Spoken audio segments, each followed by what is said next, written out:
Bien-aimés dans le Seigneur, bonjour. Bénissons l'Éternel, notre Dieu, le Dieu de tous les jours, le Dieu qui est l'alpha, qui est l'oméga, qui est le début et qui est la fin. Gloire soit rendue en son nom. Nous bénissons le nom de notre ami, notre Seigneur Jésus-Christ, qui nous a fait grâce avec la présence du Saint-Esprit. Car il est écrit que le Saint-Esprit viendra nous enseigner toutes choses. N'est-ce pas, c'est merveilleux. Nous élevons son nom parce qu'en lui, nous sommes justifiés. La foi en Jésus-Christ nous justifie et nous avons la vie sauve. N'est-ce pas, c'est encore merveilleux. Prions le Seigneur. Le Dieu d'hier, le Dieu d'aujourd'hui, le Dieu d'éternité en éternité. Le Dieu qui a créé le monde, le Dieu qui a aimé les humains. Nous bénissons ton nom parce que tu es merveilleux. En Jésus-Christ, nous avons la vie sauve. Par le Saint-Esprit, nous avons la connaissance. Parce que toi-même, tu nous dis que tes enfants meurent par manque de connaissance. C'est pour cela que nous te disons merci pour cette connaissance par le Saint-Esprit. La parole que nous allons entendre nous donne la capacité de comprendre et de suivre la pensée de notre Seigneur Jésus-Christ par les enseignements que nous avons donnés par le Saint-Esprit. Père, par le nom de Jésus que nous te glorifions, nous disons Amen. Laisse que la paix du Seigneur soit avec nous qui sommes son peuple. Bien-aimés, nous bénissons encore Jésus-Christ, notre ami, parce qu'il est présent. Il est merveilleux, il est puissant, il est au-dessus de tout. 40 minutes, je m'excuse, 40 minutes d'exhortation, c'est une grâce que l'Éternel nous fait. En nous faisant cette grâce-là, c'est un merveille.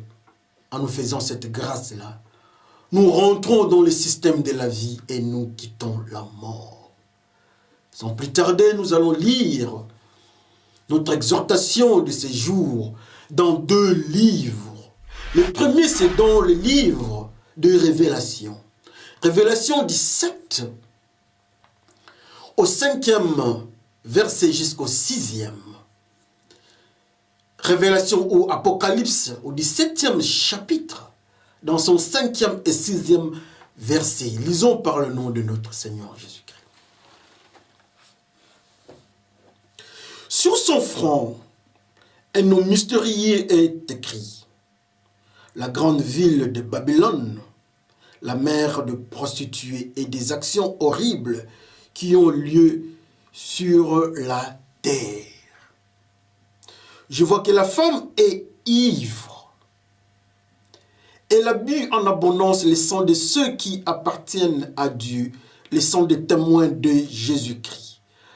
Quand je la vois, je suis vraiment très surpris. Amen. La femme est ivre. La mystérieuse femme est ivre du sang des témoins de Jésus-Christ. Amen. Nous passons à notre 2e lecture de ce jour. C'est dans les livres. Nous lisons dans Luc 8, du 43e jusqu'au 47e verset.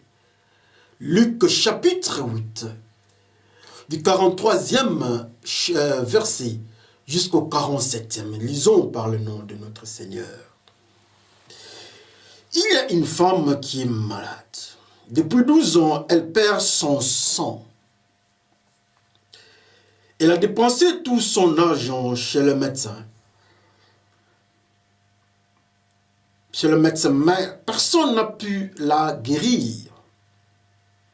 Elle arrive derrière Jésus et elle touche le bord de son vêtement. Aussitôt son sang s'arrête de couler. Jésus demande « Qui m'a touché ?» Tous répondent « Ce n'est pas nous ». Pierre dit à Jésus « Maître, ce sont les gens autour de toi qui te serrent. » Mais Jésus dit, quelqu'un m'a touché. Oui, j'ai senti qu'une force était sortie de moi. La femme voit qu'elle ne peut pas rester cachée. Alors, en tremblant, elle vient se jeter aux pieds de Jésus. Devant tout le monde, elle raconte pourquoi elle a touché Jésus et comment elle a été guérie tout de suite. Amen. Et voilà qu'elle a guéri, elle a été guérie tout de suite. N'est-ce pas, c'est merveilleux? La femme est guérie. Aujourd'hui, nous allons parler, nous allons intituler notre message de ce jour, l'Église anémique. L'Église anémique, nous avons dit que c'est dans Apocalypse 17, au 5e jusqu'au 6e verset, et Luc 8, du 43e jusqu'au 47e verset. En fait, qu'est-ce qui s'est passé? La Bible nous raconte. L'homme de Dieu est pris par l'Esprit, amené dans le désert, en vision. Il se retrouve devant un mystère et une femme avec des abominations écrites sur sa face. Mais l'homme constatera que la femme, l'abomination, la puissance satanico-démoniaque qui était au-devant de lui. L'homme de Dieu remarque, donc Jean remarque un phénomène bizarre, que la femme était ivre. Mais ce qui était encore très compliqué, la femme n'était pas ivre de whisky comme nous avons l'habitude de nous enivrer. La femme n'était pas ivre du vin alcoolique ou bien vin de tout ce que nous savons comme putréfié. Mais la femme était ivre du sang. Mais quel type de sang? Le sang des témoins de Jésus-Christ. C'est un peu intéressant, n'est-ce pas?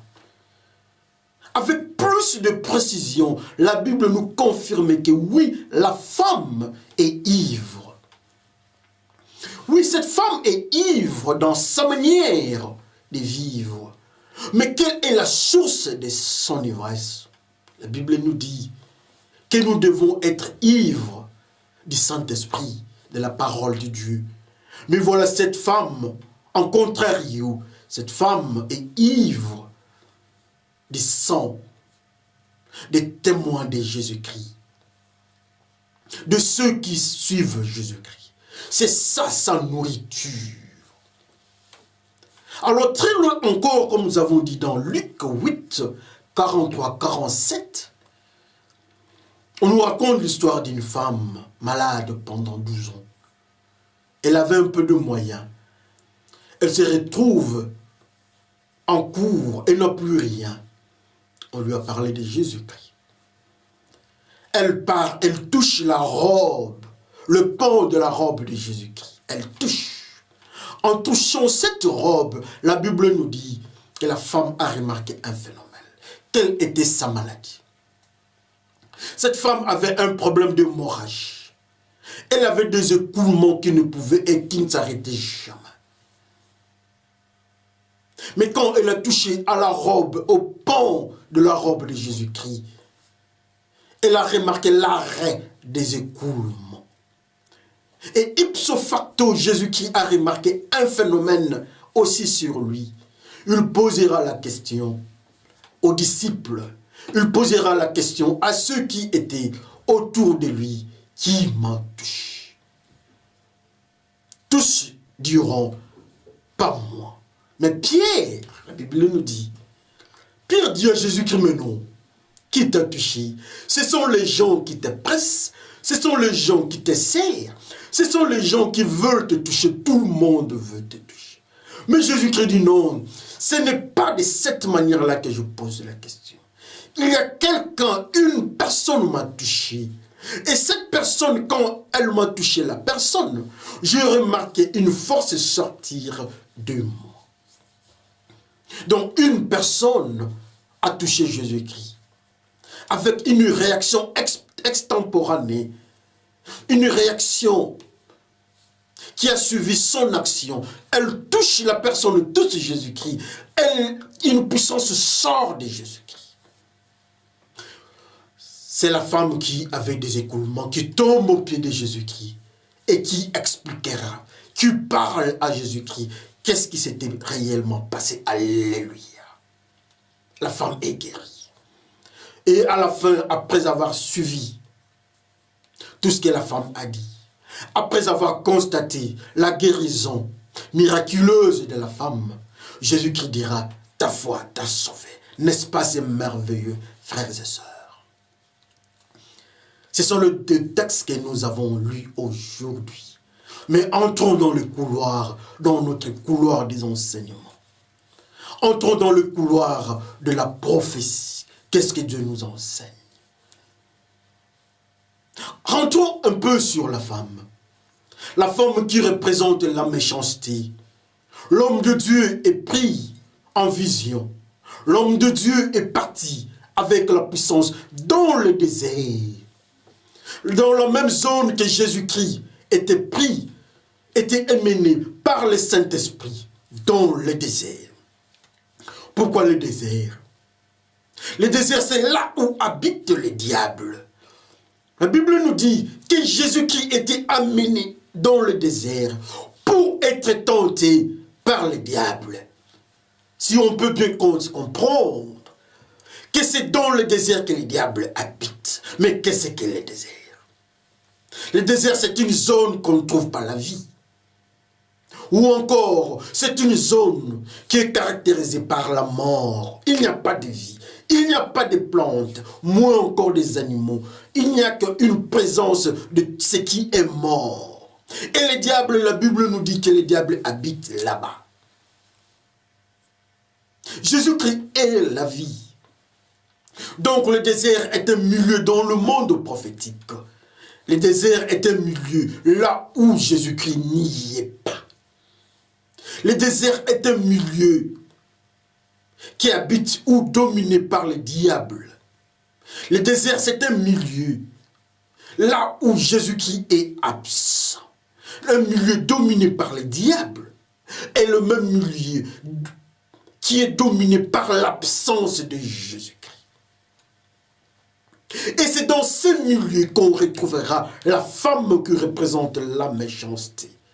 Cette femme qui représente la méchanceté, c'est le synonyme du diable. C'est le synonyme de la méchanceté. On la retrouve, cette femme, dans la zone désertique ou dans le désert, là où il y a les diables. Donc, c'est le diable en personne, alléluia.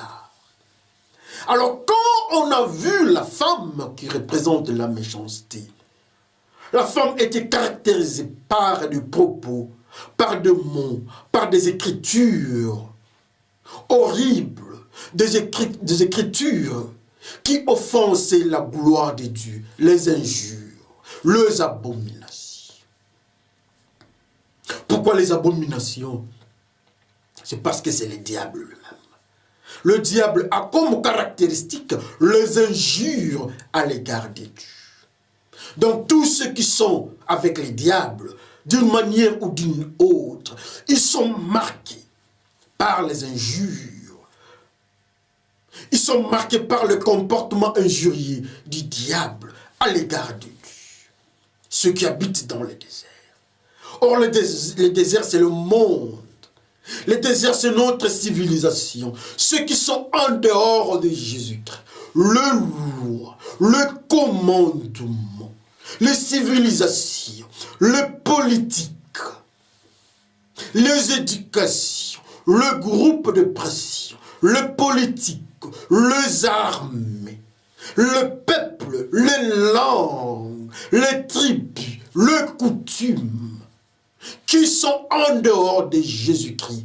C'est une abomination. Ils sont caractérisés par de propos offensant Dieu. C'est ce que nous sommes en train de vivre dans nos civilisations présentes. dans nos manières de vivre. Nous sommes dans le désert qui caractérise notre monde. Parce que le diable lui-même dit à Jésus-Christ, regarde le monde, on m'a donné ça, glorifie-moi, adore-moi, je vais te donner ça. Je donnerai à qui je veux. C'est le monde que nous sommes en train d'habiter, frères et sœurs. Un monde offensant Dieu. Les injures à l'égard de Dieu.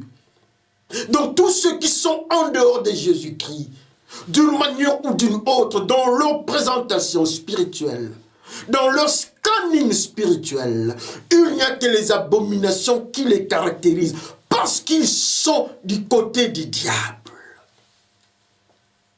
Mais ce qui intéresse encore plus la femme qui est synonyme du diable, avait une certaine nourriture. La Bible nous dit que cette femme avait comme caractéristique l'ivresse.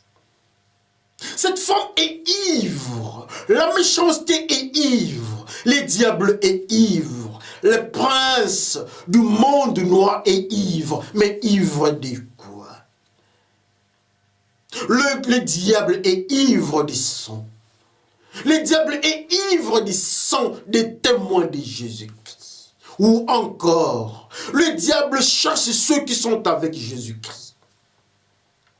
Le diable cherche ceux qui sont avec Jésus-Christ. Il enlève, il prend le sang, il soutire le sang. C'est un vampire. Mais pas un vampire de ceux qui sont avec lui. Il cherche ceux qui sont avec Jésus-Christ. Les disciples de Jésus-Christ. Donc ceux qui sont avec Jésus-Christ ont le sang. Et le diable doit se nourrir. Le diable doit prendre, il doit boire. La femme méchante doit boire, mais ne peut pas boire n'importe quoi. La Bible nous dit que cette femme est à la quête. Cette femme ne prend que le sang qui vient de ceux qui sont disciples de Jésus-Christ. Quel malheur, quelle peur cette femme inspire. Elle ne fait que pointer ceux qui sont avec Jésus-Christ. Pourquoi? C'est parce qu'il veut prendre le sang. C'est le diable qui veut prendre le sang. Il veut se nourrir, le diable. Comment est-ce que le diable va se nourrir? En soutirant le sang de ceux qui sont avec Jésus-Christ. La Bible nous dit dans le livre de Genèse qu'on ne peut pas manger la viande avec son sang. Mais le diable qui casse, le diable qui sabote, qui sape la parole de Dieu, lui le diable, il se nourrit que du sang. Quel contraste, les abominations qui caractérisent les diables. Dieu dit on ne mange pas la viande avec son sang. Mais le diable prend seulement le sang. Quel contraste! Le diable détruit. Le diable est là pour faire le contraire de la parole de Dieu. Où est le diable dans notre vie? Tous ceux qui ne sont pas avec Jésus-Christ sont avec le diable. Et leur vie n'est que ce que le diable fait en contradiction avec la parole de Dieu. Le diable, la femme, prend le sang de ceux qui sont avec Jésus-Christ. Ça fait peur. C'est pour cela que nous allons intituler notre message de ce jour. Nous avons intitulé l'Église anémique. L'Église a le sang. L'Église a le sang et dans le sang il y a Jésus-Christ. L'Église c'est la femme. L'Église ce sont des disciples. L'Église c'est le corps du Christ. Mais le roi du monde, le diable, la prostituée, cherche à récupérer les sangs. Veut récupérer les sangs à ceux qui sont avec Jésus-Christ. Parce que dans le sang, il y a Jésus-Christ. Dans le sang, il y a la vie. Il doit tout faire pour sucer ces sangs-là. Le diable est un vampire. C'est pour cela que vous comprendrez que l'ennemi juré du diable, ce sont ceux qui sont avec Jésus-Christ, les disciples de Jésus-Christ. Si vous ne trouvez pas le diable dans votre parcours, vous qui craignez Dieu, assurément, regardez, le diable vous a mis à ses côtés. Il a déjà soutiré le sang. Il a déjà soutiré le sang qui était avec vous. Le sang qui est Jésus-Christ, qui est dans le corps de l'homme. La Bible nous dit que dans le sang, il y a la vie. Et la vie est Jésus-Christ. Mais le diable se nourrit de sang, frères et sœurs. Les sangs de qui? Les sangs de ceux qui sont avec Jésus-Christ. Est-ce que vous êtes avec Jésus-Christ? Si vous n'êtes pas menacé par le diable, c'est normal. Parce que le diable ne peut pas prendre votre sang. Vous n'avez pas le sang. Parce que dans le sang, il y a Jésus-Christ. Je vais vous raconter une histoire. La Bible nous dit que nous sommes la tête. Mais quand on a frappé Jésus-Christ, on nous dit qu'on a mis les épines sur la tête. Et la tête a commencé à se vider de sang. Les sang part des épines que les soldats du monde ont mises sur Jésus-Christ. On doit vider la tête de son sang. C'est le même principe spirituel. Le diable vient avec des épines sur la tête qui représentent ceux qui sont témoins de Jésus-Christ, qui représentent les disciples de Jésus-Christ. Le diable vient avec des épines pour que la tête que nous sommes se vide de sang. Et lui, il va prendre ses sangs. Et lui, il va se nourrir de ses sangs. Et le diable ne touche pas les pécheurs. Ils sont amis. Parce que dans un pécheur, il n'y a pas Jésus-Christ. Est-ce que tu es disciple ou bien tu es pécheur? Regarde ta vie. Si tu es ami du diable, ne t'en fais pas. Le diable ne peut pas te toucher. C'est pour cela que nous comprendrons que plus on vit dans le péché, plus on est à l'écart des menaces du diable. Ce sont ceux souvent qui craignent Dieu, qui connaissent des problèmes. Ce sont ceux qui craignent Dieu, qui sont en difficulté. Le diable veut les écraser parce qu'il doit se nourrir, parce qu'il veut prendre le sang. La Bible nous dit que la femme est ivre du sang de ceux qui craignent Dieu. Alléluia.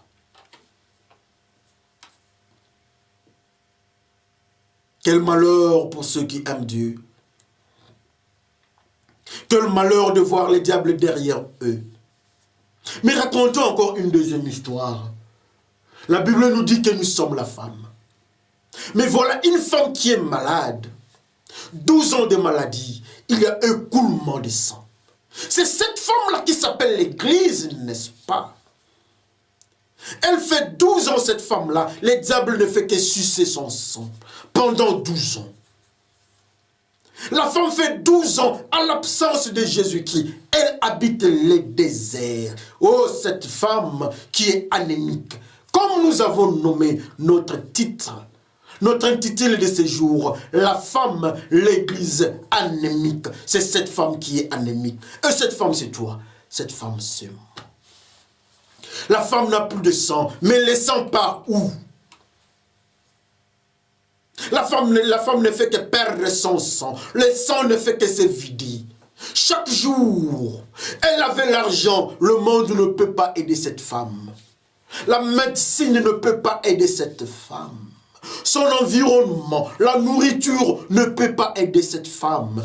Parce que cette femme n'avait jamais connu Jésus-Christ. Et cette femme-là, c'est toi, c'est moi. C'est une femme qui habite dans le monde. C'est une femme qui n'a jamais connu Jésus-Christ. C'est une femme qui habite dans des civilisations. C'est une femme qui habite dans des philosophies du monde. C'est une femme qui habite dans l'éducation et les instructions de nos générations. C'est une femme qui habite dans le modernisme. C'est une femme qui habite dans la religiosité. C'est une femme qui habite dans la pensée de la folie du cœur de l'homme, dans ses sentiments et émotions. Cette femme-là est anémique. Cette femme-là est à la merci du diable. Cette femme-là est tourmentée, est une source de nourriture du diable. Et cette femme-là ne fait que perdre son sang. Quand nous péchons, il y a une porte ouverte. Le diable prend notre sang. Quand nous péchons, dit cesser de pécher, le diable soutire, dit cesser de notre sang. Quand nous péchons, 1 litre de péché, 1 litre de péché vaut 1 litre de sang qui doit sortir. Le diable prend. Cette femme était en difficulté. On lui avait parlé de Jésus-Christ, cette femme. Elle dit, je dois aller. Cette femme se retrouve en face de Jésus-Christ. Cette femme n'est pas partie dans le chemin. Elle dit, si je touchais à sa robe. Qu'est-ce qu'est la robe de Jésus-Christ? Qu'est-ce qu'est la robe dans le milieu spirituel? La robe de Jésus-Christ d'abord est caractérisée par la gloire et la pureté. C'est une robe pure. Alors la femme est partie toucher au mystère de la pureté qui était Jésus-Christ. Quand elle a touché, quand elle a saisi la robe, quand elle a saisi la pureté, quand elle a décidé de laisser le monde, quand elle a décidé de laisser les civilisations, les philosophies, les émotions, les sentiments du cœur de l'homme, de l'environnement de l'homme, quand elle a tout abandonné et dit, je touche la robe, la pureté de Jésus-Christ, elle a touché un phénomène, 2 phénomènes qui se sont passés. Le premier phénomène, la femme remarque que le sang qui sortait était coupé. L'hémorragie était coupée. Quel mystère! Le deuxième phénomène, c'est du côté de Jésus-Christ. Il remarque quelque chose qui sort, quelque chose est sorti de lui. Il y avait le sang, Jésus-Christ qui est la vie. La femme n'avait plus de vie. La femme touche Jésus-Christ. C'est la vie qui est Jésus-Christ qui entre dans la femme. Ou encore, le sang qui sortait de la femme doit rentrer vers la femme. Et la femme est guérie. Parce que quand on fait une transfusion sanguine, en cas d'anémie, il n'y a qu'une seule solution. Il faut le sang. Et voilà, dans le sang, il y a la vie. Donc, en cas d'anémie spirituelle, il faudra que la vie entre pour sauver. Cette femme-là a touché la vie. Cette femme-là s'est vue en face de la vie. Il a compris le phénomène. Il a compris les conditions. Pour que Jésus-Christ entre en elle, elle doit toucher à la robe de la pureté. Et elle a touché à la robe de Jésus-Christ. Elle est devenue pure. Elle est sang. Et la vie qui était Jésus-Christ quitte Jésus-Christ. Une portion de Jésus-Christ entre dans la femme. Et l'hémorragie s'est coupée. La femme est guérie. Ça signifie ça. Quand la femme a accepté Jésus-Christ dans sa vie, quand la femme a aimé Jésus-Christ, quand la femme a laissé le monde, les civilisations, elle a laissé l'adultère, fornication, avortement, drogue, sorcellerie, ivrognerie, impudicité, bref les péchés, la femme a laissé. Quand elle a obéi à Jésus-Christ, elle a entendu la parole de Dieu. Elle a eu la foi parce qu'il est écrit que la foi vient de ce qu'on entend. Et ce qu'on entend vient de la parole de Dieu, qui est Jésus-Christ. Quand elle a entendu Jésus-Christ parler, elle a obéi. Qu'est-ce que Jésus-Christ nous dit? De laisser les péchés. La femme a laissé les péchés. Comme la femme a laissé les péchés, elle obéit à Jésus-Christ. Et voilà, elle est purifiée. Elle est justifiée par Jésus-Christ. Le premier phénomène, le diable ne peut plus la toucher. Souvenez-vous de Job. Le diable ne pouvait pas toucher Job. Parce que Job était protégé et Job était justifié. Le seul juste sur la terre, c'était Job. Cette fois-ci, c'est la femme qui est justifiée. Elle est justifiée par le sang de la pureté, le sang de l'agneau. Et le diable ne pouvait plus la toucher. Le diable ne pouvait plus prendre son sang. Le diable ne pouvait plus boire son sang. Comme conséquence, l'anémie de la femme église s'est arrêtée immédiatement à cause du contact avec Jésus-Christ qui est la vie. La mort est partie. La femme qui habite dans le désert n'est plus dans le désert. La femme est dans un milieu qui s'appelle la vie. Et la vie en abondance. L'ennemi de la femme, l'ennemi de l'église ou l'église anémique. L'église anémique, c'est l'église qui a une absence caractéristique de Jésus-Christ. L'église anémique, c'est l'église là où nous trouvons le péché. L'église anémique, c'est l'église qui a la philosophie satanico-démoniaque.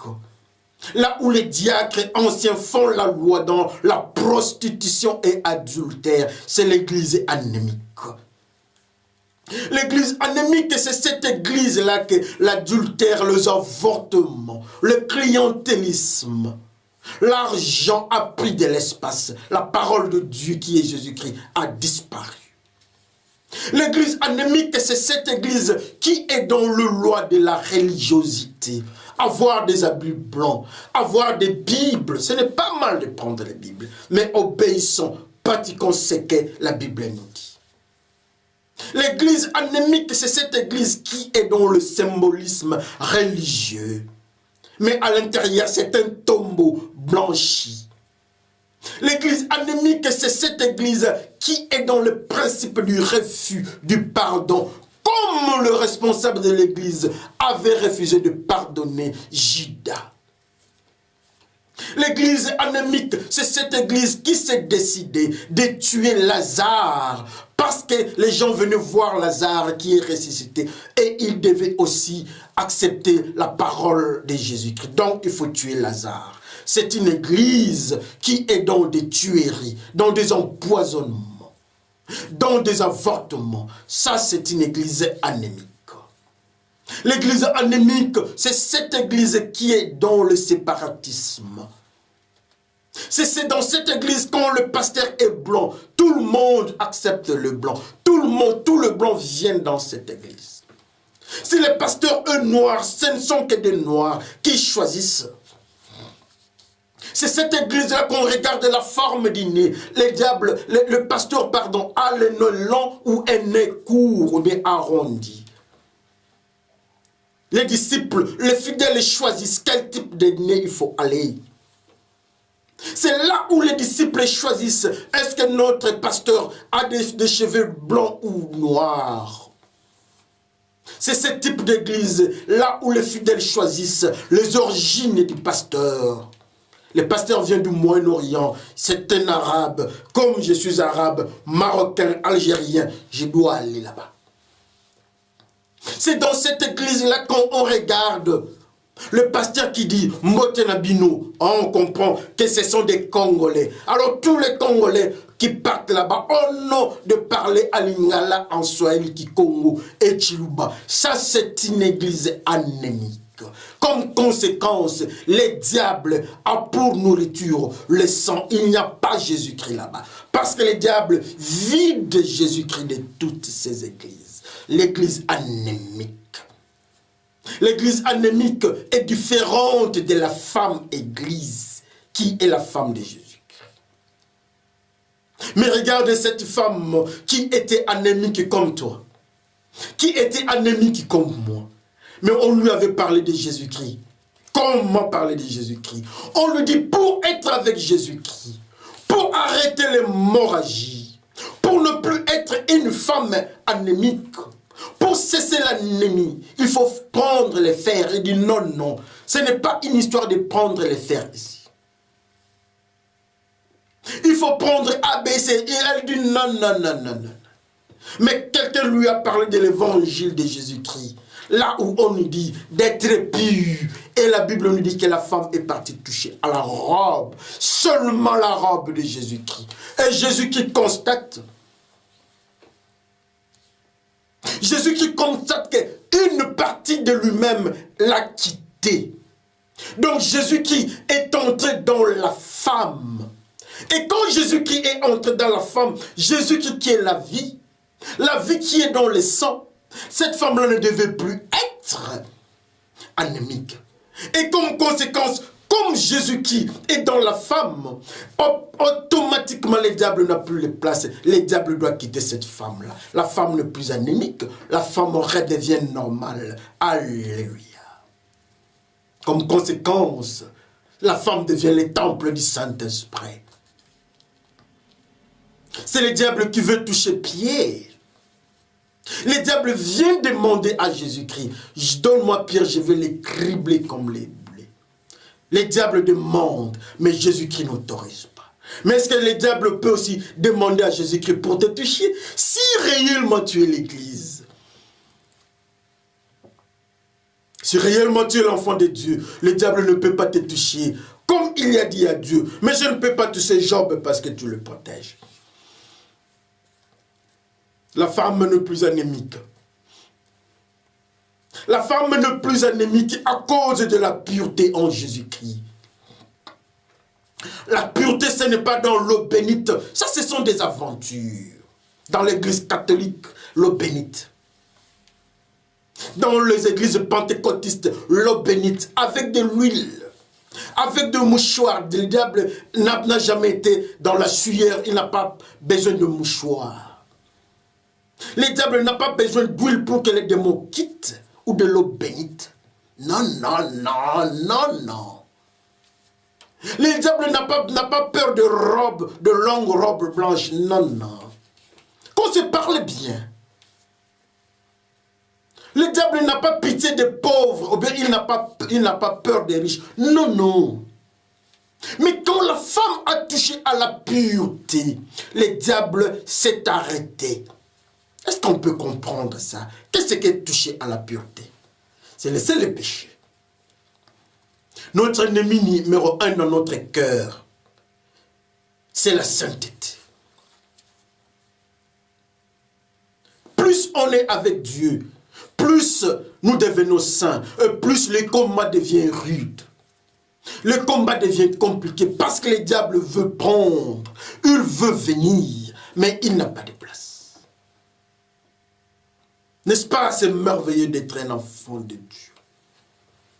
N'est-ce pas c'est merveilleux d'être sous la protection de la pureté? La femme n'est plus anémique.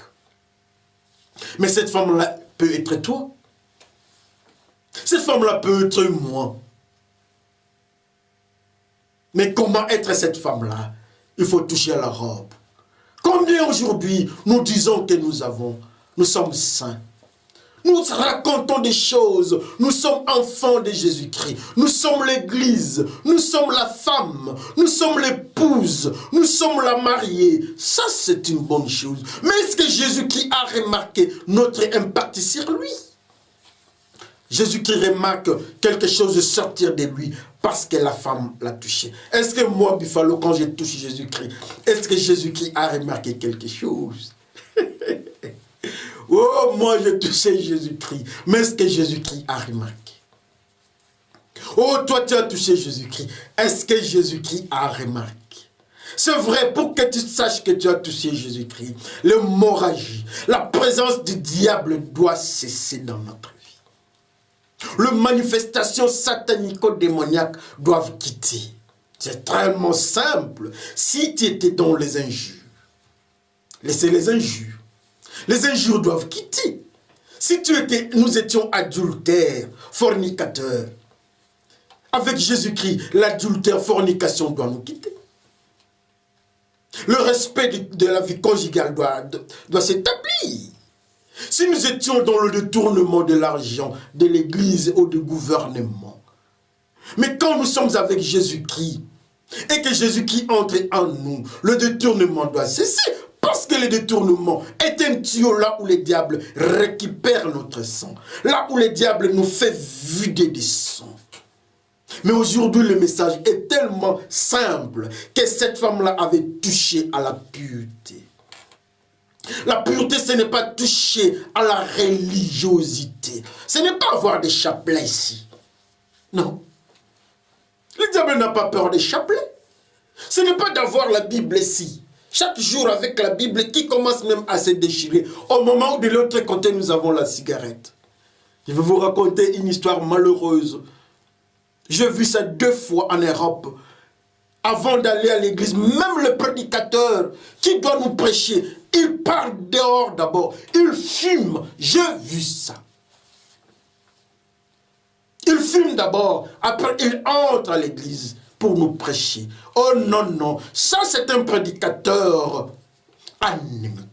Mais aujourd'hui, la Bible nous dit que même si nous étions prédicateurs anémiques, mais dès que nous touchons de l'autre côté de la zone de pureté, la cigarette, le tabagisme va tomber. L'adultère va tomber, fornication va tomber. L'homosexualité va tomber, l'espianisme va tomber, l'avortement va tomber, drogue et autres formes de péché. Quand ça tombe, Jésus qui bouche le tuyau, le système de sortie de sang, Jésus qui va boucher et nous ne serons plus anémiques. Nous serons appelés la femme, nous serons appelés l'église, nous serons appelés les temples de Dieu, nous serons appelés l'épouse couverte du sang de l'agneau. N'est-ce pas, c'est merveilleux? Que le Seigneur bénisse son peuple. Prions le Seigneur. Seigneur, nous sommes cette femme-là, pécheresse. Nous péchons sur toute notre forme, nos formes de vie. Nous sommes malheureuses, nous, la femme. Nous avons tout fait comme conséquence. Nous sommes anémiques. Nous ne savions pas que nos civilisations, nos tribus, nos langues, nos manières n'étaient qu'une zone aride, là où le diable faisait sa loi. C'est là où le diable avait mis des tuyaux pour nous vider du sang. Mais pardonne-nous, Seigneur, dans tout ce que nous avons fait. Nous avons capté les messages d'aujourd'hui. Et nous reconnaissons que tu es le Seigneur. Nous reconnaissons qu'en toi, il y a l'arrêt de l'hémorragie. Nous ne serons plus anémiques. Aide-nous à rester dans la zone de la pureté. Nous devons résister au malin. Nous devons résister à la tentation. Nous devons résister au péché. Et la sainteté va s'installer en nous, en ton nom. Père, nous glorifions ton nom dans ce que tu nous as enseigné. Merci Saint-Esprit pour cet enseignement et exhortation. Père, par le nom de Jésus-Christ, je te glorifie. Nous disons Amen. Le Seigneur est toujours là. Il veut arrêter l'hémorragie. Nous ne serons plus appelés la femme hémorragique ou bien l'église anémique. Mais plutôt nous serons appelés la femme, l'épouse, la mariée. Avec la robe couverte du sang, lavée du sang de l'agneau. Nous serons comme Job, que le diable ne pouvait pas toucher. Nous serons protégés, comme les enfants d'Israël, marqués par le sang, quand ils devaient sortir de l'Égypte. Nous serons comme Pierre, que le diable était parti demander la permission à Jésus-Christ pour le toucher. Que le Seigneur bénisse son peuple.